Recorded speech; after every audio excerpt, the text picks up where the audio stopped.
اصحاب حسین کی شہادت کے بعد اب حسین علیہ السلام کے اعزاء یعنی بنی ہاشم کی باری تھی۔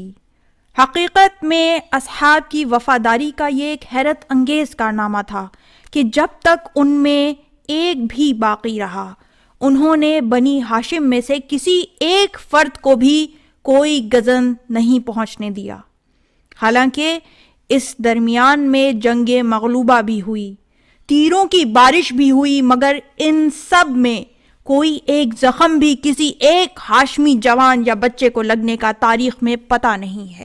علی اکبر امام حسین علیہ السلام کے فرزند صورت و سیرت، رفتار و گفتار میں رسول اللہ صلی اللہ علیہ وآلہ وسلم کا نمونہ تھے اور بہت نمایاں شباہت رکھتے تھے۔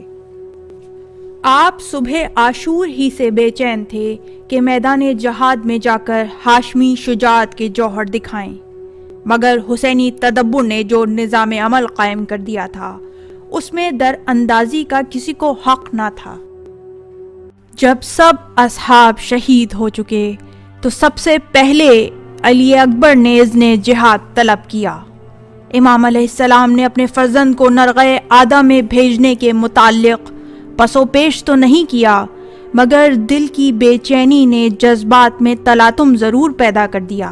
آپ نے آسمان کی طرف ہاتھ بلند کرتے ہوئے بارگاہ الہی میں عرض کیا، پروردگار گواہ رہنا ان لوگوں کے ظلم پر کہ اب جا رہا ہے ان کی طرف وہ نوجوان جو صورت و سیرت اور گفتار میں تیرے رسول کے ساتھ سب سے زیادہ مشابہت رکھتا ہے۔ جب بھی ہم پیغمبر صلی اللہ علیہ وآلہ وسلم کی زیارت کے مشتاق ہوتے تو اس کا چہرہ دیکھ لیتے۔ علی اکبر میدان میں آئے اور یہ رجز پڑھنے لگے، میں ہوں علی، حسین کا بیٹا اور علی کا پوتا۔ رب کعبہ کی قسم، سب سے زیادہ ہم کو رسول اللہ صلی اللہ علیہ وآلہ وسلم کی وراثت کا حق پہنچتا ہے۔ خدا کی قسم، ہمارے بارے میں فیصلہ زنا زادے کی اولاد ہرگز نہیں کر سکتی۔ یہ رجز شہدائے کربلا میں سب سے الگ ایک خاص انداز کا حامل تھا۔ دوسرے شہداء کے رجز میں زیادہ تر شجاعان عرب کے معمول کے مطابق اپنی شجاعت کا اظہار مقصود تھا یا امام علیہ السلام سے اپنے عہد وفا کی تجدید، لیکن علی اکبر کا رجز ایک تبلیغی حیثیت رکھتا تھا۔ اس کے مختصر الفاظ میں رسول اللہ صلی اللہ علیہ وآلہ وسلم کے ساتھ اپنی قرابت داری اور استحقاق وراثت اور اپنے مد مقابل کی پستی کو دکھاتے ہوئے اس کی اطاعت سے انکار پر زور دیا گیا تھا۔ گویا امام حسین علیہ السلام کے مقاصد جنگ کا اعلان کیا جا رہا تھا۔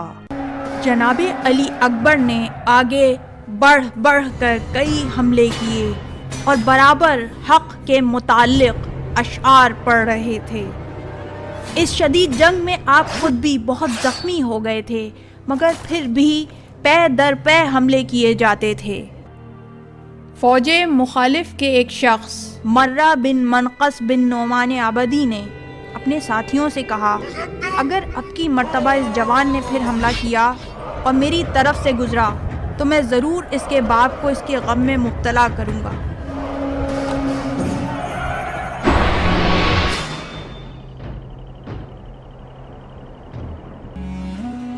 ایسا ہی ہوا۔ علی اکبر تلوار ہاتھ میں لیے دشمنوں پر حملہ آور ہو رہے تھے کہ مرہ نے پشت کی طرف سے نیزہ مارا جو علی اکبر کے سینے مبارک کے آر پار ہو گیا۔ علی اکبر پشت فرس سے زمین پر گرے اور اپنے بابا کو آواز دیتے ہوئے کہا، سلام علیک یا ابا عبداللہ۔ علی اکبر گھوڑے سے زمین پر گرے اور دشمنوں نے چاروں طرف سے گھیر کر آپ کے جسم کو تلواروں سے ٹکڑے ٹکڑے کر ڈالا۔ فطری حیثیت سے علی اکبر کی شہادت کا حسین پر بڑا اثر ہوا۔ آپ نے فرمایا خدا فنا کرے اس جماعت کو جس نے تجھے قتل کیا ہے میرے فرزند، کتنی جرتیں بڑھ گئی ان لوگوں کی خدا اور اس کے رسول کے مقابلے میں، تیرے بعد دنیا کی زندگی پر خاک ہے۔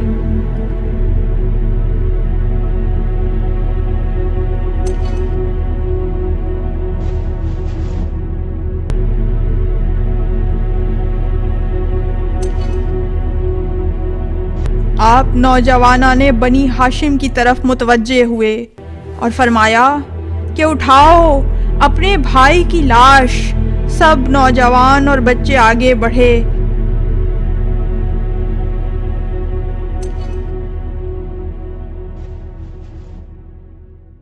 اور انہوں نے علی اکبر کی لاش کو لا کر اس خیمے کے آگے رکھ دیا جو مرکز سپاہ کی حیثیت رکھتا تھا۔